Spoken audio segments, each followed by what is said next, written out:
kesäkahvilla. Kahvit tosin on jo juotu, sijoittajat ovat hyvin kiireistä porukkaa.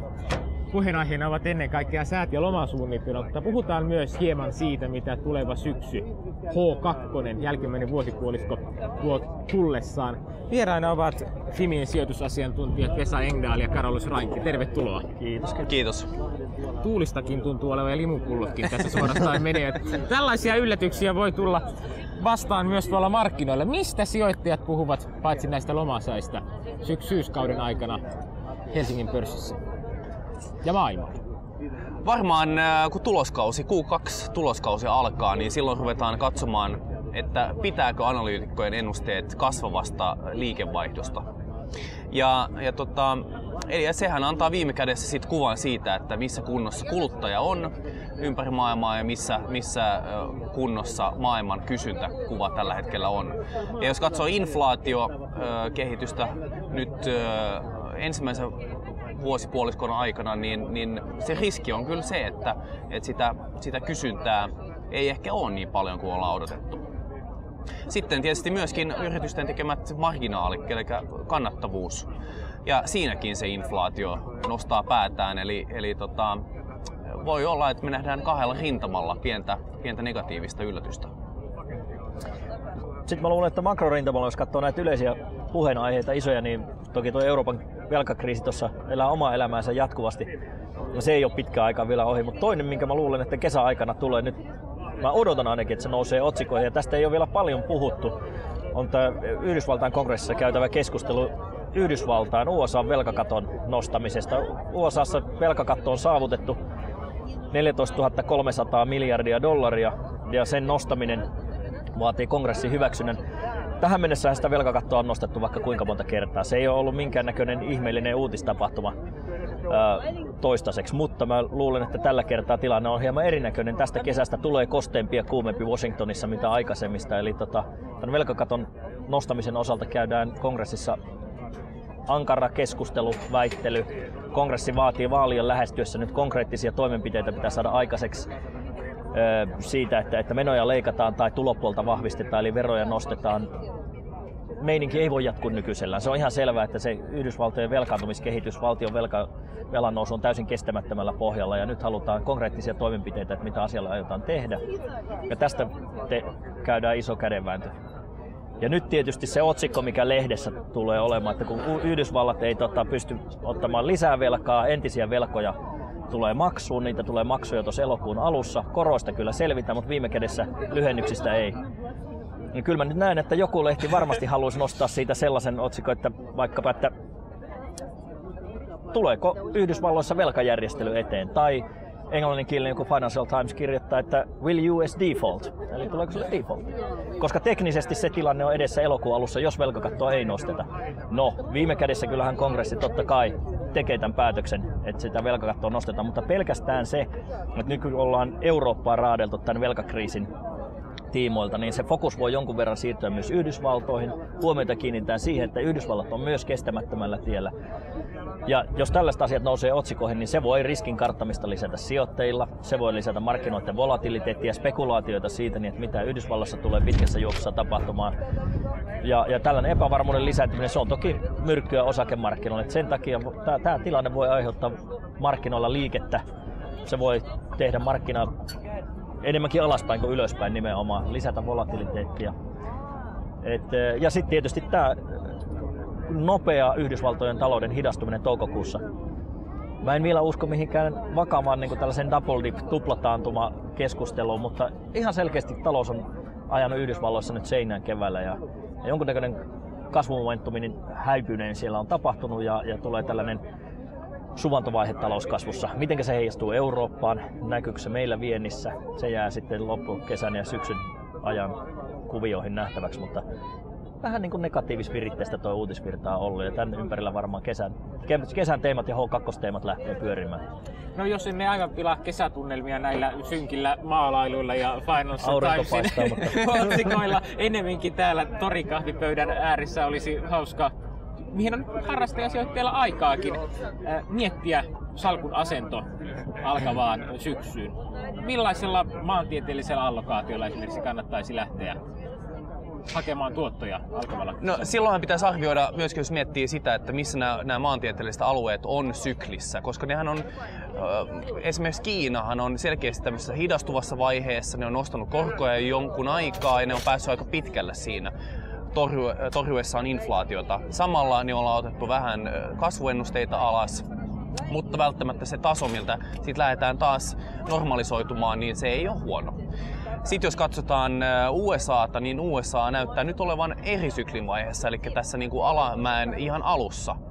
Ja sitten esimerkiksi Saksa niin näyttää olevan tässä tulossa sinne kummulle.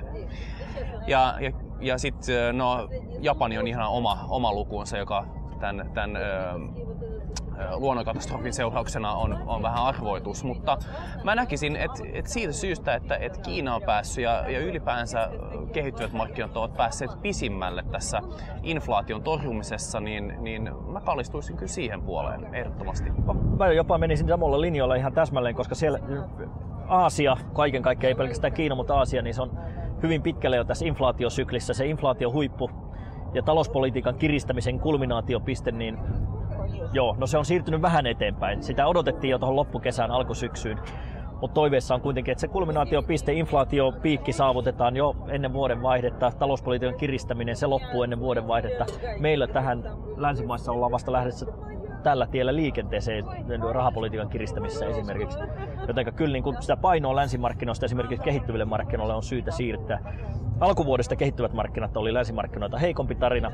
Nyt mun mielestä tämä suhde on päätynyt toisinpäin, eli kehittyvät markkinat, erityisesti Aasia, voikin olla se kova positiivinen yllättäjä jälkipuoliskolla vuotta. No, Eurooppa vai Yhdysvallat? Valuutta. Nyt pitää ottaa jo valuuttaan kantaa. Mä sanoisin, että mutta mä sanoisin, että jos me ollaan oikeassa tässä, että kehittyvät markkinat pärjää loppuvuonna suhteellisen hyvin, niin se olisi erittäin positiivista itse asiassa Pohjoismaille. Vientivetoiset sykliset taloudet. Just näin. No. Ja myöskin Saksalle tietysti. Eli siinä mielessä mä sanoisin melkein, että Eurooppa enemmän kuin USA. Entä sitten, jos maailmaa hahmottaa maantieteen sijaan toimialoittain, mitkä toimialat ovat nyt parhaita sijoituskohteita? Tai mitä kannattaa välttää, niin. Sekin on arvokas tieto. No edelleen niin mä näkisin, että nämä raaka-ainevetoiset toimialat ovat niin kauan voimissaan niin kauan kuin meillä on edelleen tämä inflaatiokuva tällainen, ja mä en näe, että se poistuu maailmanlaajuisesti hirveän nopeasti. Sitten mä välttäisin semmoisia sektoreita, jotka edelleen on kotimaisen kulutuksen tai eurooppalaisen tai USA:n kulutusvetoisia sektoreita. Siinä mielessä mä sanoisin, että se tarina pysyy samana kuin mitä viime vuosina on edelleen tai ollaan nähty. Vientivetoiset yritykset, eurooppalaiset vientiyritykset, sellaiset yritykset, joilla on selkeästi tässä inflaatioympäristössä hinnoitteluvoimaa, eli ne pystyy raaka-ainekustannukset, välituotekustannukset, ehkä nousevat palkkakustannukset viemään lopputuotehintoihin.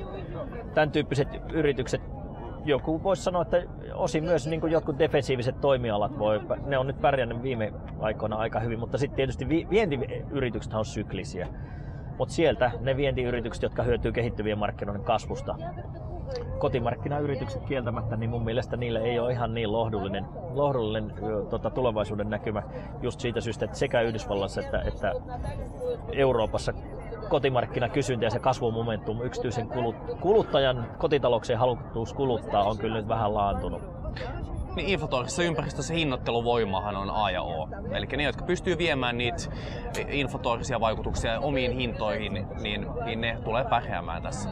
No entä jos asian kääntää toisinpäin, raaka-aineet, jotka ovat yksi keskeinen inflaation lähde.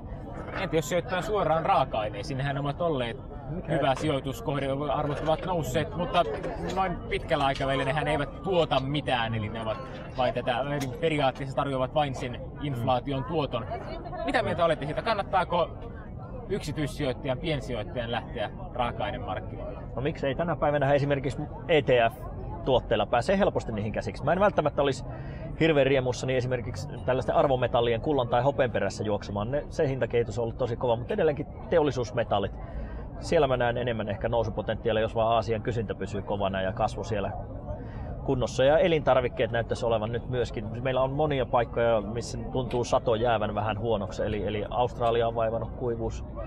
Kiinaa erityisesti on vaivannut kuivuus. Vehnän hinta muun muassa on noussut rajusti. Yhdysvalloissakaan ei mitään huippusatoa ehkä odotettavissa. No Intiassa on monsuunikausi alkamassa. Intia on maailman toisiksi suurin vehnän tuottaja.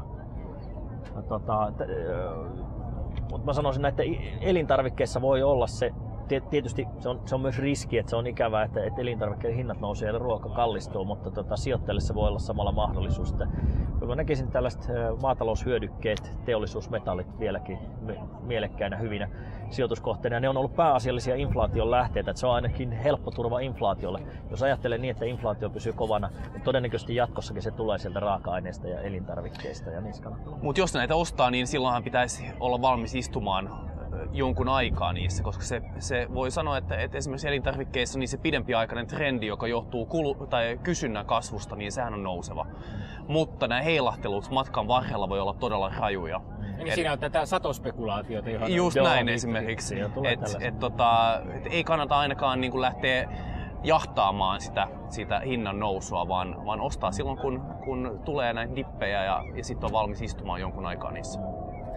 Sitten vielä Helsingin pörssiin. Tässä kesän tutustumiskohteita. 2-3 mukavaa osaketärppiöitä kannattaa nyt joihin kannattaa lomilla tutustua ja ehkä sitten ostaakin sinne omaa sijoitussalkkuun. No yritysjärjestelypuolihan on nostanut päätään nyt ja Teklastahan tuli hieno ostotarjous. Ja jos siltä puolelta katsoo, niin mä sanoisin kyllä, että Basware on se seuraava siellä jonossa. Sitten näistä yrityksistä, joissa on ihan tämmöinen business as usual hyvä meno, niin Nokian renkaat on erittäin hyvä. Ja sitten tietysti konepajapuolta, niin Kone on pärjännyt taas jälleen erinomaisesti. Mutta myöskin esimerkiksi Metso ja Wärtsilä on semmosia, jotka mun mielestä nykytasoltaan ovat houkuttelevia. Näiden samojen suositusten kanssa me varmaan oltiin jo puoli vuotta sittenkin liikenteessä vuoden alussa. Ei tämä mielipide niin siitä nyt sitten on vaihtunut. Että oikeastaan samoilla beteillä voidaan vielä jatkaa vuoden toiselle puoliskolle. Kyllä. Näitä tutustutaan ja ihmetellään. Kiitos paljon haastattelusta. Lämpimiä kesäsäitä ja vähemmän tuulista heinäkuuta. Kiitos samoin. Kiitos.